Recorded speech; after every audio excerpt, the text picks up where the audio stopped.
Determine the value of A for which the sum from where k is equal to 0 to 2 of the general term 2k minus 1 is equal to the sum from where p is equal to negative 1 all the way up to 1 of the general term a to the power p. Right? That's a mouthful. I don't even know if what I said makes sense, but let's just have a look at this. For the term on the left, we can see that if you read your sigma notation correctly, there's only 3 terms we need to add up. So as such, we're going to substitute the values k is equal to 0, k is equal to 1, and k is equal to 2, and then just add them up. So let's do that. For the first term, k is equal to 0, we'll have 2 times 0 minus 1, which is just equal to minus 1. And then we'll add, well, 2 times 1 minus 1, that'll give us 2 minus 1, which is just equal to 1. And then for k equal to 2, which is going to be our final term, that's going to be 2 times 2, which is 4 minus 1. So that'll be just 3. So we're adding 3. So 4 minus 1 gives us 3. So we'll have the same strategy on the right, but now we have a value on the left. So let's just rewrite it as such. What we have is that 3 is equal to, here's our little sigma notation,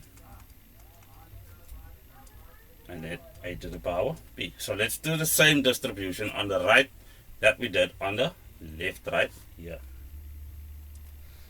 Somehow that just doesn't sound right, but in any case, so if we substitute in negative 1, that's into p, what we're doing is we have a to the power negative 1. Then we're substituting in 0, a to the power 0. Anything to the power 0 is equal to 1. And then finally, we have to substitute in the value 1. That'll leave us with a to the power 1. What we'll do is we'll use our definition from our exponent laws. So a to the power negative 1 is 1 over a. Then this 3 will transpose to the right. So 1 minus 3. We'll get a 0 on that side, and 1 minus 3 is minus 2. And then, of course, a will just remain a.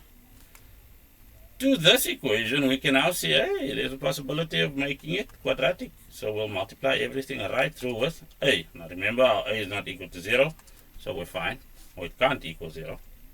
So our 0 is equal to, well, if we multiply this by a, everything cancels out, and we're left with 1. Multiply this by a, and then we have a minus 2a. And then if we multiply this by a, we have a squared.